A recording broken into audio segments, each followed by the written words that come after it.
আরে গতকালকে রাত্র বেলার কথা শোনো, রাত্র 1:30-2টা বাজে এক প্রবাসী ভাই বিদেশ থেকে আমারে মোবাইলে ফোন দিয়া শুধু কান্তাছে, তার হিক্কানির জন্য কথা কইতে পারে না। আমি জিগাইলাম বাইক না কাইন্দা কারণটা বলেন, কারণটা বলেন। এ আমারে কয় হুজুর 9 বছর একটানা বিদেশ করি, আমি আমার বউয়ের অ্যাকাউন্টে টাকা পাঠাইছে, আমার স্ত্রীর এমন কোনো সম্পদ নাই, এমন কোনো গয়না নাই তারে কিনা দেই নাই, দামি মোবাইল কিনা দেই নাই। হুজুর গতকালকে আমার স্ত্রীটা আমার দেওয়া সকল টাকা পয়সা নিয়ে আমার পাশের বাড়ির একটা ছেলের সঙ্গে পলায়া গেছে। এ প্রবাসীদের স্ত্রীরা, তোমার স্বামী বিদেশের জমিনে বড় কষ্ট করে, বড় কষ্ট করে, বড় কষ্ট করে। আমি সবার কথা বলতেছি না, এই প্রবাসীরা নিজের রক্তরে পানি বানায়, শাক দিয়া ভাত খায়া, সবজি দিয়া ভাত খায়া তোমাদের কাছে মিথ্যা কথা বলে, গোস্ত দিয়া ভাত খাইছে। ওই প্রবাসীরা গতকালকেও দেখলাম আমার এক ভাইজান আমার নিজেই কইতাছে, ফ্যান কিনতে গেছি বাজারে, প্যান্টের দাম শুইনা না কিনা চলে আসছি, পুরান প্যান্ট সিলাইয়া পড়তেছি। শুধু পোলাপানের পরীক্ষা শেষ হয়ে গেছে, নতুন বছর চালু হয়েছে, বই কিনা দেওয়া লাগবো, প্রাইভেট কোচিং মাস্টারের টাকা দেওয়া লাগবো। এ মা বোনেরা, যেই স্বামী প্রবাসে থাইকা বিদেশে থাইকা এত টাকা ব্যয় করে, এত টাকা নষ্ট করে, এত লক্ষ কোটি টাকা ব্যয় করে তোমার জন্য, নিজের রক্তটারে পানি বানাইতেছে, নিজের জীবন বিসর্জন করতেছে, কেমনে তুমি তোমার স্বামীর হকটা নষ্ট করতেছ? কেমনে তুমি তোমার স্বামীর টাকা দিয়া অন্য ছেলের সঙ্গে মোবাইলে কথা বলতেছ? আল্লাহর দোহাই লাগে, জান্নাতে যাইতে চাইলে তুমি এমন কর্ম কইরো না। অনেক প্রবাসীরা তো মাঝে মাঝে বিচার দেয়, হুজুর স্ত্রীরা এত বোঝানো বুঝাই, মাঝে মাঝে মহিলাদের একটু ওয়াজ করবেন, তারা যেন তাদের স্বামীর কথা শোনে। আমি জিজ্ঞাসা করি, ভাই সাহেব কেন এমন কথা বলেন? আপনি বিদেশে এত কষ্ট করেন, আপনার বউ কি আপনার কথা শোনে না? কয় হুজুর বিদেশে থাকি, কর্ম শেষ করে বাসার মধ্যে আইসা রুমের মধ্যে একটু কথা বলতে চাই, আমার কেমন ব্যস্ততা দেখায়। আমি বলি অমুক জায়গায় যাইও না, আমার স্ত্রী তত বেশি যায়। প্রত্যেক বৃহস্পতিবারে মনে হয় নিয়ম হয়ে গেছে, আমার স্ত্রী ঘুরতে না গেলে তার ভালো লাগে না। হুজুর আমি স্বামী তো বিদেশে, আমার স্ত্রী কোথায় যায় আমার মন টানে না। আমার স্ত্রীর আমি এই কথা বললে আমারে শুধু উত্তর দেয়, তুমি কি আমারে বিশ্বাস করো না? আরে বিশ্বাস করবো কারে, বিশ্বাস করবো কারে? তুমি মহিলা যদি তোমার স্বামীর কথা নাই শোনো, তোমারে আবার বিশ্বাস করবে কেন? আল্লাহর নবী ডাক দিয়া কই, উম্মতের দলেরা, একটা নারীকে যদি আমি আদেশ করতাম তুমি সেজদা করো আল্লাহর পরে কাউকে, তাহলে আদেশ করতাম তার স্বামীর পায়ে সেজদা করার জন্য। আর মহিলারা স্বামীর পায়ে সেজদা করবো দূরের কথা, কোনোদিন তার স্বামীর পাওটা গরম পানি দিয়া মুচ্ছা দিছে কিনা মহিলা বলতে পারবে না। কোন মহিলা তার স্বামী কাম থেকে আসার পরে গায়ের গামগুলা মুচ্ছা দিছে কিনা বলতে পারবে না। মা আল্লাহর দোহাই লাগে, তোমাদের পায়ে হাত দিয়া কই, তোমরা যদি জান্নাতে যাইতে চাও গো মা, তোমরা তোমাদের স্বামীর খেদমত করো, স্বামীর কথা মানো, স্বামীর কথার উপরে কথা বইল না, স্বামীর আদেশের উপর আদেশ কইল না। কারণ তোমার স্বামী তোমার চাইতে বেশি বুঝে বিদায় তোমার কাছে ওই মহিলা, তোমার কাছে তাকে বিবাহ দেওয়া হয়েছে, আর নচেত তোমার কাছে বিবাহ দেওয়া হইতো না, তোমাকে তার সঙ্গে আবদ্ধ করানো হইতো না। ও মহিলারা, স্বামীর অবাধ্য হওয়ার কারণে জাহান্নামে থাকবা, আর তোমার স্বামীকে আল্লাহ তাআলা জান্নাতি 70টা হুরের সঙ্গে বিয়া দিয়া দিব। কেমন জান্নাতে থাকবে জানো? যে জান্নাত অত্যন্ত সুন্দর, যে জান্নাতের মধ্যে আমার আল্লাহ তাআলা ওই বেহেশতীদের জন্য সুশীতল ছায়াতল রেখেছেন, এবং জান্নাতের মধ্যে আমার আল্লাহ তাআলা বেহেশতীদের জন্য হুর দ্বারা খেদমতের ব্যবস্থা করে রেখেছেন। শুধু তাই নয়, জান্নাতের মধ্যে আল্লাহ তাআলা ওই বান্দাটা যেই জান্নাতের মধ্যে থাকবে, জান্নাতের নিচ দিয়া নহর প্রবাহিত করেছেন।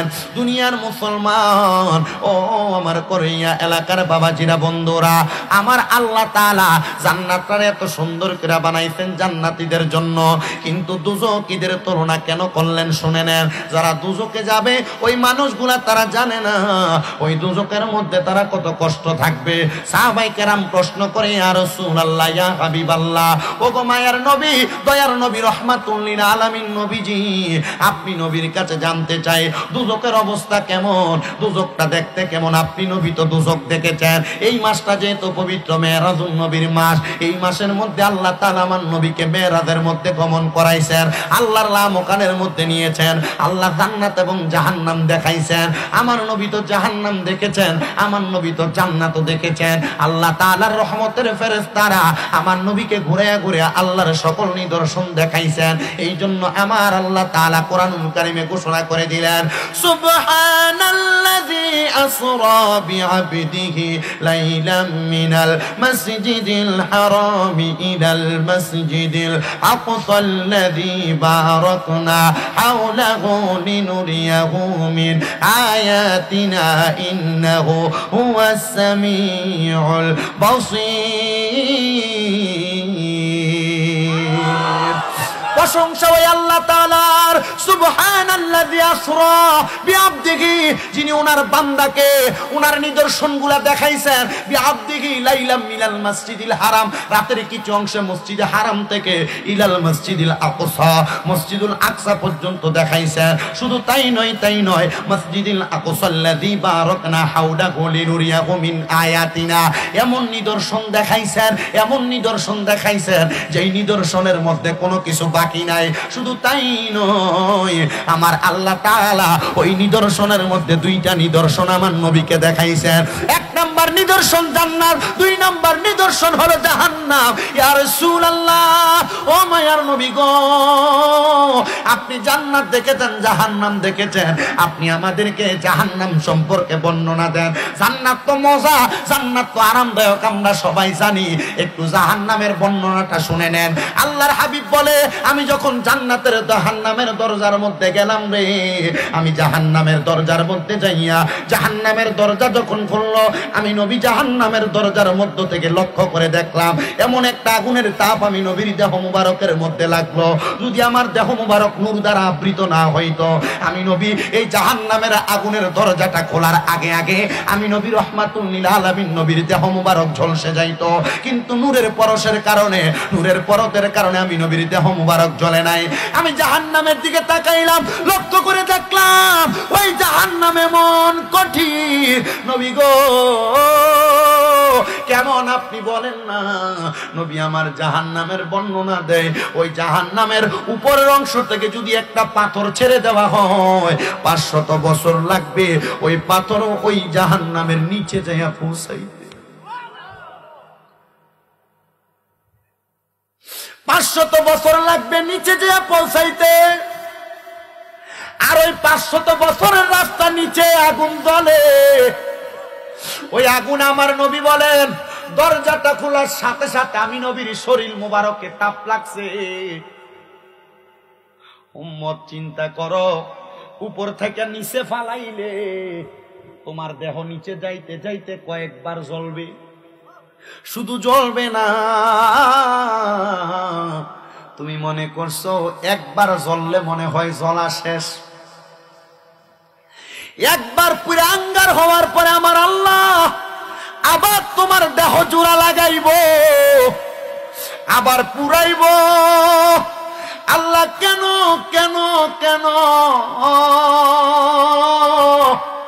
আমরারে একবার পুরাইলে কি আমরার কষ্ট হইতো না বারবার কেন পুরাইবেন গো আল্লাহ এই বান্দা তুমি তো গুনাহ একটা করো নাই তুমি তো গুনাহ দুইটা করো নাই গুনাহ বারবার বারবার করেছ আমার নবীজি ওই জাহান্নামের বর্ণনা দিতে যাইয়া যেহেতু আমার বাবা জানটা আমাকে প্রশ্নটা দিয়েছে আমার কাছে চিঠিটা দিয়েছে এলাকার মা বোনেরা স্বামীর কথা শোনে না নবী আমার জাহান্নামের বর্ণনা দিতে যাইয়া বলছে আমি জাহান্নামের মধ্যে 3 প্রকার নারীদেরকে দেখছি গো ও মায়ের নবী 3 প্রকার নারী কারা আমার নবী কয় এক প্রকার নারী দেখছি যাদের চুলগুলার লম্বা কইরা ধইরা আগুনের উপরে তাদের দেহটাকে ঝলসানো হচ্ছে আবার এমন কিছু নারী দেখা গেছে যাদের স্তনগুলার মধ্যে আগুনের শিক লাগাইয়া দিয়া লোহার শিক লাগাইয়া দিয়া এদেরকে জাহান্নামে ঝলসানো হচ্ছে আরেক প্রকার নারী দেখেছি এদের জিহ্বাগুনাকে টানায়া টানায়া আগুনের উপর ঝলসানো হচ্ছে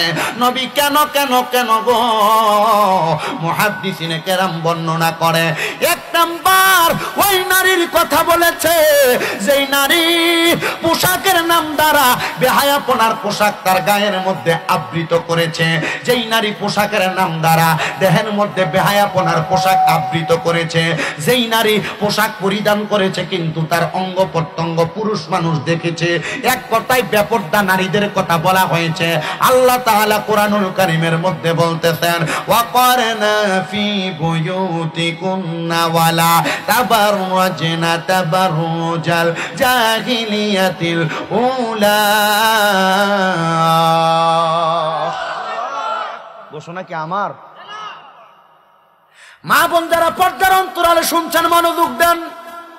মা, আমি তোমাদের মতো একজন মায়ের সন্তান। আমার কথাগুলা যদি তোমার ভালো লাগে, আমার কথাগুলা শোনার পরে যদি মনে হয় কথাগুলা মানলে তুমি নাজাত পাইবা, এই কথাগুলা মানলে তুমি জান্নাতে যাইবা, তুমি আমার কথাগুলা মানো। কারণ আমি চাই না গো মা, তুমি আমার একটা কথা শোনার পরে যদি আমল না করো তুমি জাহান্নামে চলে যাও। আমি চাই না নবীর কোন উম্মত জাহান্নামের রাস্তা ধরুক।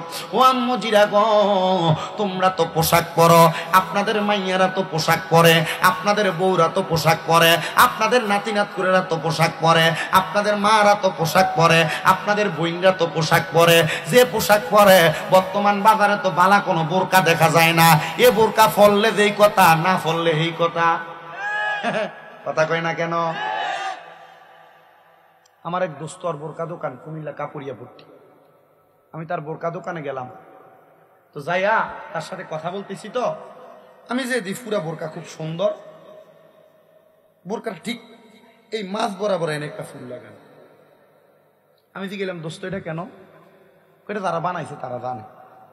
তার লগের একটা আমার উত্তর দিতেছে, হুজুর জানেন না আপনি এটা কেন? আমি বললাম আসলে আমি জানি না, হয়তো ডিজাইন করছে এই বোরকাটা। হুজুর জামানা তো জাহিলিয়া যুগের জামানা, ঠিক? হ্যাঁ ঠিক। হুজুর এমন একটা স্থানের মধ্যে ফুলটা লাগাইছে দেখেন, এ বোরকা পরবে মেয়েরা ঘুমটা যদি দেয়, ঘুমটা দেওয়ার কারণে তার মুখের অংশ ঘোরা থাকবে, কিন্তু ফুলটার কারণে পুরুষের নজরটা এই বোরকা বরাবর তার গোপন অঙ্গের দিকে যাবে। কথা বুঝেন না আপনি? এই দোকানে যাওয়ার পরেই স্ক্যাপ দেখছি, স্ক্যাপ মেয়েরা পরে যে স্ক্যাপ, ছোট স্ক্যাপ, এটা মাথায় পড়লে এতটুক পর্যন্ত। আমি বললাম এটা দোস্ত এটা স্ক্যাপ। আমি বললাম তো এটা কেন? এটা তো দূরে, এটা স্ক্যাপ দিয়ে কি হইব? আমরা মা তো পরে, ঘরের মানুষ যারা আমরা মহিলা এরা তো পরে দেরি 5 ফাট কালা হিসাব পরে, এটা দিয়ে কি ফট দইব? এটা কি ফটটা লেগে দেন? এটা স্টাইল, এটা কি মরে এসা বাইরেন বাইরে কবরে গেলে কাঁচা বাসের গোড়া দিয়ে বাইরে মডেলের। মা বোনদেরকে বলবো, বেপরদা নারীদের স্তনের মধ্যে আরে আগুনের গরম রড লাগে দিয়ে এদেরকে আগুনের উপর ঝলসানো হবে। মা, গায়ে হলুদের অনুষ্ঠানের মধ্যে দান কত সুন্দর ফাতলা কাপড় লাগাইয়া, মাথায় উনুনা নাই, মাথার মধ্যে ঘুমটা নাই, আপনি কত সুন্দর করে চলে গেলেন বেপরদা ভাবে। যায় তো যায়, দেবরের বিয়ার ভিতরে যাইয়া দেবর রেউল দিও লাগায়, আবার বিয়ার দিন গোসলও করায়। কথা কয় না কেন? করেনি বেরিয়েছে এগুলা? ও মহিলারা, ও মা বোনেরা, এমন কর্মকাণ্ড করার কারণে তুমি জান্নাতে যাইবা না গো মা, তুমি জাহান্নামের মধ্যে যাইবা। নবী আমার বলে, দ্বিতীয় প্রকার নারী যাদের জিহ্বার মধ্যে গরম রড লাগিয়ে দিয়ে ঝুলে রাখা হয়েছে, ও মায়ার নবী তাদেরকে কেন জিহ্বার মধ্যে রড লাগানো হইল, জিহ্বার মধ্যে গরম গরম শিক লাগানো হইল? নবী রাহমাতুল লিল আলামিন নবীজি ডাক দিয়ে কই, উম্মত আমার শুনে নাও, মহিলাদের মধ্যে পেশাল করনেওয়ালা, এখানের কথা ওইখানে বলনেওয়ালা, মিথ্যা কথা বলা, স্বামীকে গজব দেনেওয়ালা, মহিলার আর খাইচ্ছত্রা এমন বেশি, নিজের স্বামীকে নিজের সন্তানদেরকে গজব দেয়, বদদোয়া দেয়, লানত দেয়, মিথ্যা কথা বলে, আছে কিনা?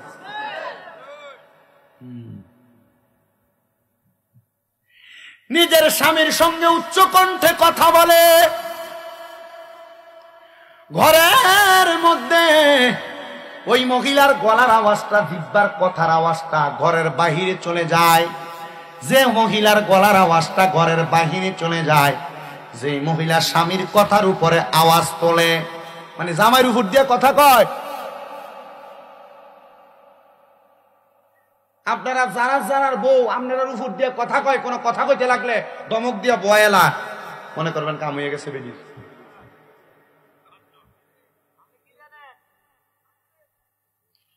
কয়নিও ভাই সাহেব, হো মুরব্বী, মোবাইল ধরেন না, ফোন দিছে তাড়াতাড়ি দেখ যাও, মানে এতে কইবার কি ওয়াজ থেকে ওঠো তাড়াতাড়ি, কারণ হরাই লেতেছে হুজুরে।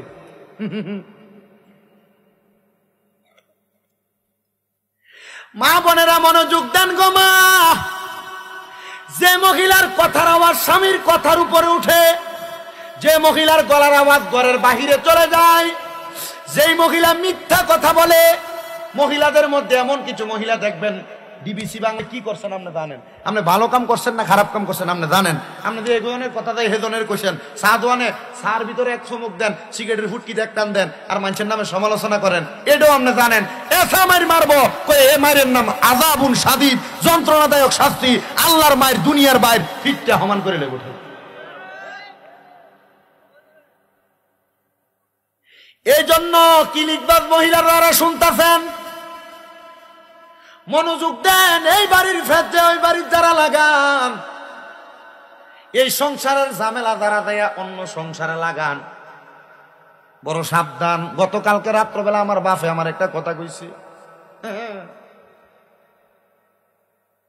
আমার আব্বা আমার গতকালকে রাত্রবেলা মাহফিল শেষ করে আসছি, সাল্লাল্লাহু আলাইহি রাসূল, কাফাসতলা বাকু ইউনিয়ন, মাহফিল শেষ করে বাড়িতে আমার আব্বার লোকে বয়ে বয়ে কথা কইতেছে। আব্বা কয়, মানে একটা মহিলাদের উদাহরণ দিল, আব্বা কয় এমনি এমনি এই কথাটা শুনছি। আমি কইলাম আপনি কার কাছে শুনছেন? অমুক মহিলার কাছে। আমি শোনার পরে ওই মহিলারে জিজ্ঞাসা করলাম আপনি কার কাছে শুনছেন? হেবিডি কইছে অমুক মহিলার কাছে। নবীর হাদিস দি মিলা দিতেছে, নবীর হাদিস মিলা দিতেছে। তাহলে এই জন্য মা বোনেরা যারা শুনতেছেন, রিজার্ভ হন, রিজার্ভ। আপনার জবানকে আপনি হেফাজত করেন, আপনার মুখকে আপনি হেফাজত করেন, নচেত আপনি জাহান্নামে ধলা লাগবো। এই জন্য বাবাজিরা, বন্ধুরা, আপনাদের যারা মহিলা আছে পারলে ওয়াজটা রেকর্ড করে নিয়ে ভাই শোনাইবেন, আর নচেত আগামীকালকে করবেন ইউটিউবের মধ্যে শুনালাই। তো মুসলমান রে, ও নবীর উম্মতের দল, এত বেডিয়েতের বিরুদ্ধে যাইতেছে ওয়াজটা, তবুও এলাকার বেরিয়ে তো অনেকে কল দিয়া দিয়া দোয়া চায়। আমি কইলাম কি দেখো আপনারা এত রকমের কথা কই, কি লেগে আপনারা ফোন দেন দোয়ার লাগিয়া? কই হুজুর আপনার কথারই ভাল লাগে। আমি কই আপনারা বিরুদ্ধে না যায়? কই হুজুর তবুও ভাল লাগে। এক বেডি আমার এই যে আসরের নামাজের আগে কল দিছে, বেডি আমার ওয়াজ কোনে একবার ফুট টোয়াইছে, একবার ফুট মানে একটা মাহফিল হয় হেনে টোয়াইছে আমারে, হেনে প্রথম ব্রাহ্মণ বাজারে টোয়াইছে। ওই একটু আগে ভাত খেতে বসে এটা আমি কল দিয়ে হুজুর আমি তো জানি না, এটা আমার রামমন থেকে বলে আরো বেশি ভিতরে, হেন থেকে আমি মইডি মানুষ কেমনি আমু।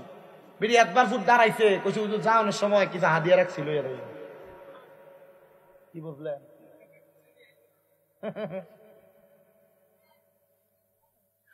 ও মহিলারা, ও মা বোনেরা, আমি চাই না তোমরা আমার মায়ের জাতি তোমরা জাহান্নামে যাও, তোমরা নাজাত প্রাপ্তদের অন্তর্ভুক্ত হয়ে যাও।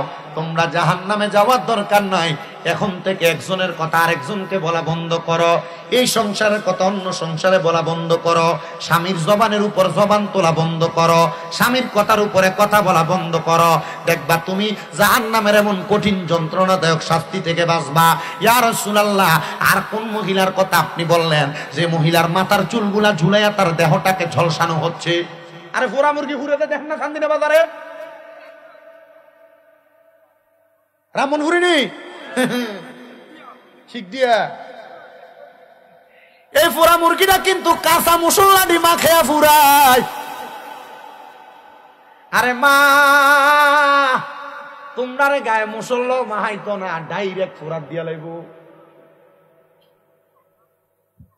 এ মহিলা কারা?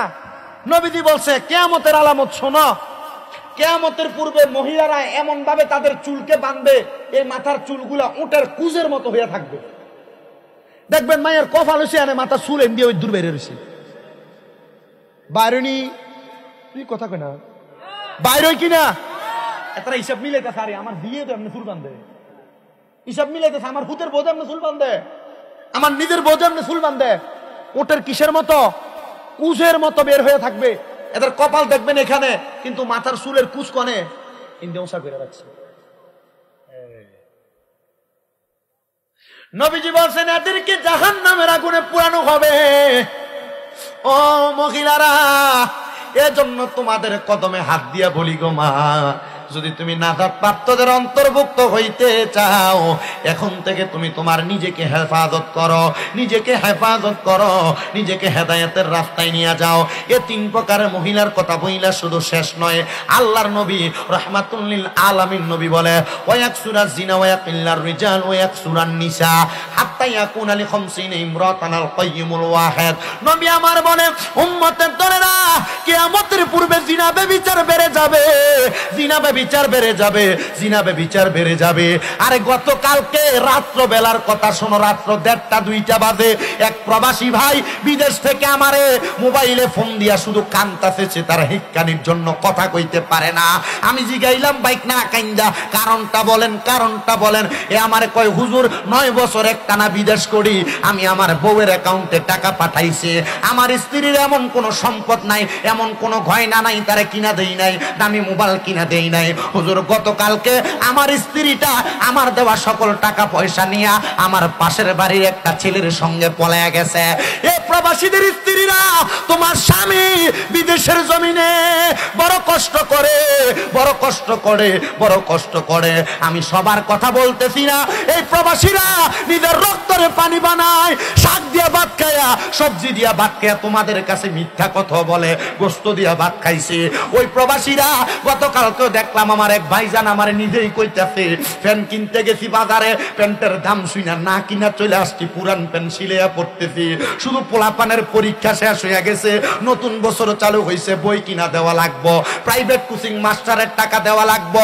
এ মা বোনেরা, যেই স্বামী প্রবাসে থাইকা বিদেশে থাইকা এত টাকা ব্যয় করে, এত টাকা নষ্ট করে, এত লক্ষ কোটি টাকা ব্যয় করে তোমার জন্য, নিজের রক্তটারে পানি বানাইতেছে, নিজের জীবন বিসর্জন করতেছে, কেমনে তুমি তোমার স্বামীর হকটা নষ্ট করতেছ? কেমনে তুমি তোমার স্বামীর টাকা দিয়া অন্য ছেলের সঙ্গে মোবাইলে কথা বলতেছ? আল্লাহর দোহাই লাগে, জান্নাতে যাইতে চাইলে তুমি এমন কর্ম কইরো না। অনেক প্রবাসীরা তো মাঝে মাঝে বিচার দেয়, হুজুর স্ত্রীরা এত বোঝানো বুঝাই, মাঝে মাঝে মহিলাদের একটু ওয়াজ করবেন, তারা যেন তাদের স্বামীর কথা শোনে। আমি জিজ্ঞাসা করি, ভাই সাহেব কেন এমন কথা বলেন? আপনি বিদেশে এত কষ্ট করেন, আপনার বউ কি আপনার কথা শোনে না? কয় হুজুর বিদেশে থাকি, কর্ম শেষ করে বাসার মধ্যে আইসা রুমের মধ্যে একটু কথা বলতে চাই, আমার কেমন ব্যস্ততা দেখায়। আমি বলি অমুক জায়গায় যাইও না, আমার স্ত্রী তত বেশি যায়। প্রত্যেক বৃহস্পতিবারে মনে হয় নিয়ম হয়ে গেছে, আমার স্ত্রী ঘুরতে না গেলে তার ভালো লাগে না। হুজুর আমি স্বামী তো বিদেশে, আমার স্ত্রী কোথায় যায় আমার মন টানে না। আমার স্ত্রীর আমি এই কথা বললে আমারে শুধু উত্তর দেয়, তুমি কি আমারে বিশ্বাস করো না? আরে বিশ্বাস করবো কারে, বিশ্বাস করবো কারে? তুমি মহিলা যদি তোমার স্বামীর কথা নাই শোনো, তোমারে আবার বিশ্বাস করবে কেন? আল্লাহর নবী ডাক দিয়া কই, উম্মতের দলেরা, একটা নারীকে যদি আমি আদেশ করতাম তুমি সেজদা করো আল্লাহর পরে কাউকে, তাহলে আদেশ করতাম তার স্বামীর পায়ে সেজদা করার জন্য। আর মহিলারা স্বামীর পায়ে সেজদা করবো দূরের কথা, কোনোদিন তার স্বামীর পাওটা গরম পানি দিয়া মুচ্ছা দিতে কিনা মহিলা বলতে পারবে না। কোন মহিলা তার স্বামী কাম থেকে আসার পরে গায়ের গামগুলা মুচ্ছা দিতে কিনা বলতে পারবে না। মা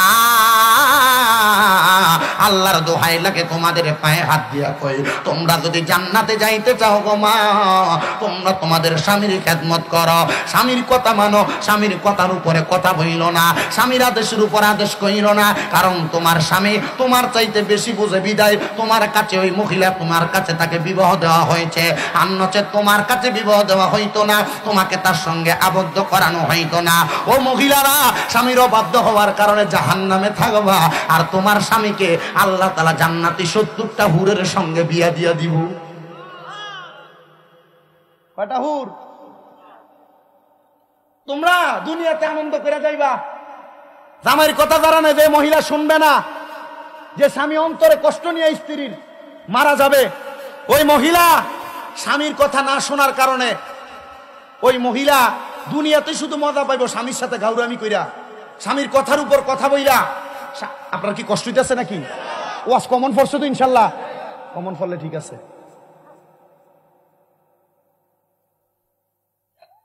কত হইলো এই ওয়াজ শূন্য বাড়িতে যাবেন, বাড়িতে যাওয়ার পর আপনারা এই ওয়াজ কামে লাগাবেন, কিন্তু এটা আপনারা নিজেরা জানেন।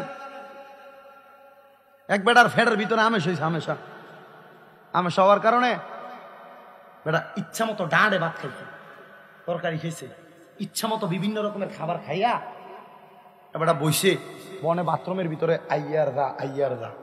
তো বেটার ভাতিজা ডাক দেখো, কাকা জি আপনি যে এমনি খাইছেন বাথরুমে বারবার আইতে যাইতেছেন, সমস্যা কি? দেখো ভাতিজা পাতলা পায়খানা হয়ে গেছে। আচ্ছা তো একটা ট্যাবলেট খান, একটা ফাজিল ট্যাবলেট আমরা কই না, ফাজিল ট্যাবলেট খান বা একটা অ্যামোডিস খান। বেটা অ্যামোডিস খাওয়ানোর জায়গা থাকলে আমি 2 লোকমা ভাত বাড়াই খেলাম।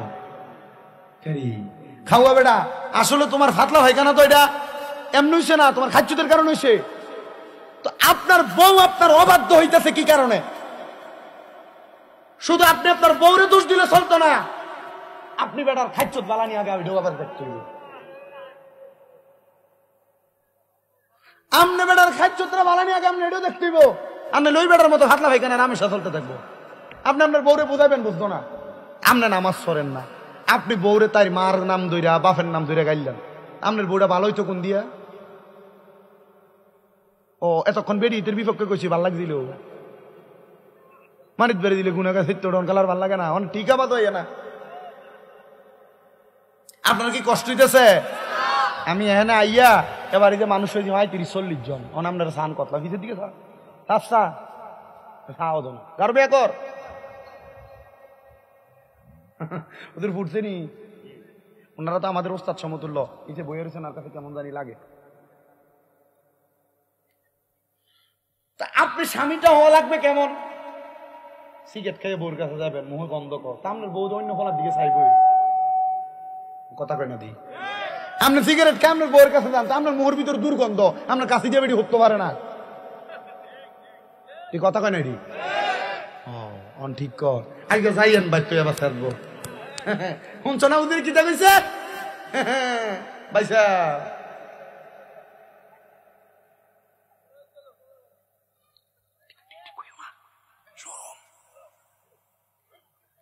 তাহলে আপনি সিগারেট কে আপনার বউয়ের কাছে যাবেন কেমন? তুই কথা কেনা দি, হ্যাঁ হইলে হ্যাঁ, না হইলে না। ফান খাইয়া, জর্দা খাইয়া, ফুন খাইয়া মুখটার ভিতরে দুর্গন্ধ বানায় রাখে। আপনি আপনার বউর কাছে গেলে আপনার বউর আপনার ভাল লাগবো কে থেকে?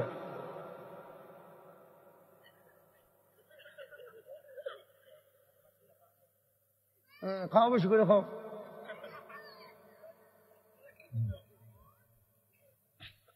আপনার কষ্ট হইতেছে? ওয়াজ কইলে আমি তাড়াতাড়ি শেষ করে দিয়ে ঘুমাম। কালকে মাহফিল ওই আজমিরিগঞ্জ, বহুত দূর।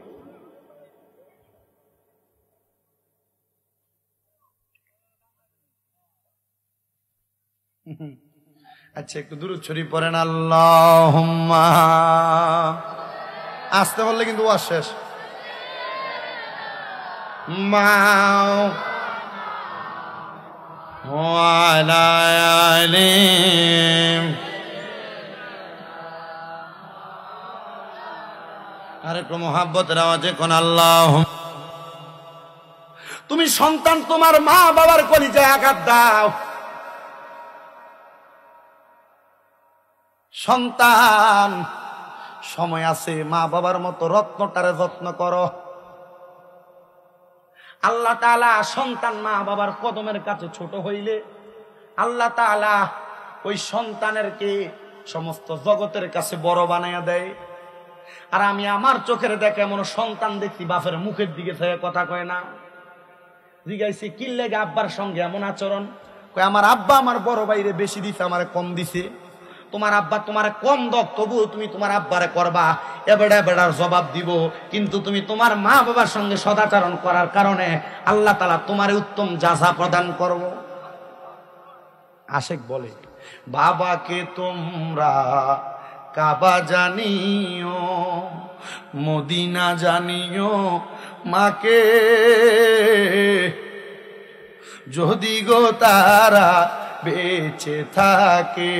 বাবাকে তোমরা কাবা জানিও, মদিনা জানিও, মাকে যদি গো তারা বেঁচে থাকে। নবী বলে আমি সেবি নাই, সেবিতে পারি নাই, আমি সেবি নাই, সেবিতে পারি নাই, সেবিও আমার উম্মত, সেবিও আমার উম্মত। বাবার মুখেতে মায়ের মুখেতে যে তুলে দেয় খানা, রাজি থাকে রাব্বানা, রাজি থাকে রাব্বানা। নবী বলে আমি করি নাই, করিতে পারি নাই, পিতা মাতার খেদমত, করিও আমার উম্মত। এ সন্তান কোন দিন শেষ তুমি তোমার মায়ের মুখে খানা তুইলা দিছ? কোন দিন তুমি তোমার আব্বার মুখে খানা তুইলা দিছ? এই সন্তানের দল রে, জিজ্ঞাসা করো যার মা নাই তার মনে বড় কষ্ট, যার বাবা নাই তার মনে বড় কষ্ট। এই সন্তান বলবে হুজুর আমার আম্মা জান নিজে না খেয়ে আমারে খাওয়াইছে, আমার আব্বা জান নিজে না খেয়ে আমারে খাওয়াইছে। আরে তোমার মা ঘরের মধ্যে মুরগি পাললে, প্রথম ডিমটা পাললে মুরগির ডিমটা তুমি পুতেরে খাওয়াইছে, চিন্তা করতে আমার পুত্রের শরীরে শক্তি হবে, আমার সন্তানের ডিমটা ভালো হবে। আইরে আজকে এমন মা কবরে, তুমি তোমার মার মুখে এক লোকমা খানা তুইলা দিতে পারো না। তোমার মা দুঃখিনী অন্ধকার কবরে, তোমার ঘরে কত মেহমান খানা খায়, কিন্তু তুমি তোমার মা জননীর মুখে এক লোকমা ভাত তুইলা দিতে পারো না মা কবরে। এ সন্তানের দল, এ সন্তানের দল, তুমি তোমার আব্বা দানের কষ্টের কথা ভুলে গেছো। যে আব্বা দান তুমি সন্তান রে নিজে পুরান জামা কাপড় পরছে, তুমি সন্তান রে নতুন জামা কাপড় কিনা দিছে, আব্বার লুঙ্গি ছিঁড়া গেলে নিজের হাতে সিলে সিলে পরছে, কিন্তু তুমি সন্তান রে দামি জামা কাপড় কিনা পরাইছে। আজকে তুমি সন্তানের কাছে লাখ লাখ হাজার হাজার টাকা, তুমি সন্তান তোমার আব্বা দান রে চাইলেও 500 টাকা দিয়ে কিনে একটা লুঙ্গি পরাইতে পারো না। কেন পারবা? কারণ তোমার আব্বা দান তো অন্ধকার কবরে। ওই আব্বা যে অন্ধকার কবরে, আম্মা যে অন্ধকার কবরে, মা আমার কাপড়ের রাস্তাটার মধ্যে বান্দা 10-5 টাকা রাইখা দিতে, তুমি সন্তান স্কুলে মাদ্রাসায় যাওয়ার সময় হাতে দিয়া দিতে। আইয়া তোমার মা কবরে, তুমি সন্তান লাখ লাখ হাজার হাজার টাকার মালিক, তুমি তোমার মার 1000 টাকা দিয়ে একটা কাপড় কিনা পরাইতে পারো না। কি হইব তোমার টাকা দিয়া, কি হইব তোমার পয়সা দিয়া? এই সন্তানের দলেরা মাঝে মাঝে তো আমার অনেক প্রবাসীরা কল দেয়, মাঝে মাঝে এলাকার অনেক পোলা পান্ডা কল দেয়। আপনাদের যে নূরপুর একটা এলাকা আছে, ওই এলাকা থেকে একটা ছেলে আমার কয়েকদিন আগে কল দিয়া কইছে হুজুর আমার আব্বা আম্মারা অনেক টাকা পয়সা দিয়া বিদেশ পাঠাইছে, আমার মার গলার সিনটা বেচ্চা ফালাইছে, আমার আব্বার দুধের গরুটা বিক্রি করে ফালাইছে, আমার আব্বা আম্মারে কষ্ট করে আমার বিদেশ পাঠাইছে। হুজুর আমি বিদেশে আসার 3 দিন আগে আমার মা মারা গেছে, কষ্ট করে বিদেশ পাঠাইতেছে, এই জন্য আমি তাড়াতাড়ি বিদেশ চলে আসছি। আমি বিদেশ আসার 4 মাস পরে আমার আব্বা মারা গেছে। হুজুর আমার অ্যাকাউন্টের টাকাগুলো অ্যাকাউন্টে পড়ে রইছে, আমি চেষ্টা করলে আমার আব্বা জানরে একটা গরু কিনা দিতাম পারি না, আমি চেষ্টা করলে আমার মার একটা গলার চেন কিনা দিতে পারি না। কত প্রবাসীরা বিদেশ থেকে বাড়িতে যাওয়ার সময় মার জন্য গলার চেন নিয়ে যায়। হুজুর আমার মা কবরে, আমার টাকাগুলা দিয়ে আমি কি করবো? কারণ আমার টাকা আছে, আমার মনের ভিতরে শান্তি নাই, আমার মা কবরে।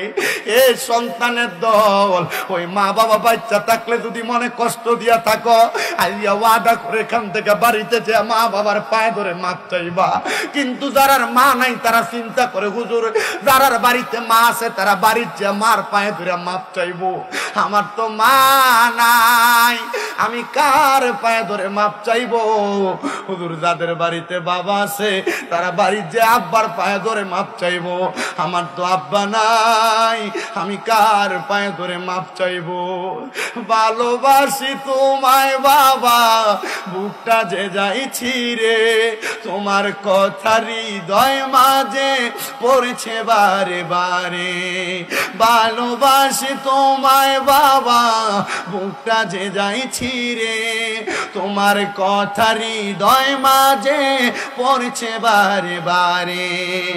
বাবা গো ও বাবা, বাবা গো ও বাবা, বাবা তুমি কেমন আছো ছোট্ট মাটির ঘরে, তোমার কথা হৃদয় মাঝে পড়ছে বারে বারে। বাবা গো, ও বাবা,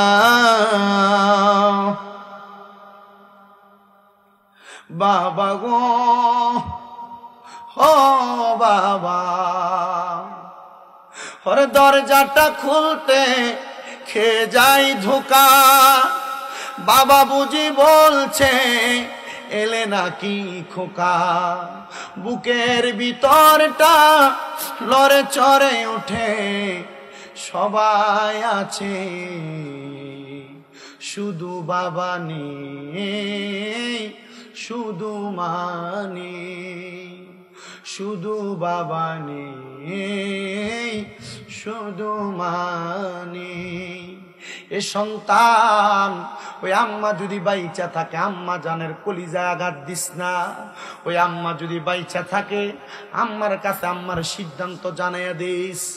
গতকালকে আমি আমার নিজের আম্মা জানরে নিয়ে, আব্বা জানরে নিয়ে মাহফিলের পরে বসছি।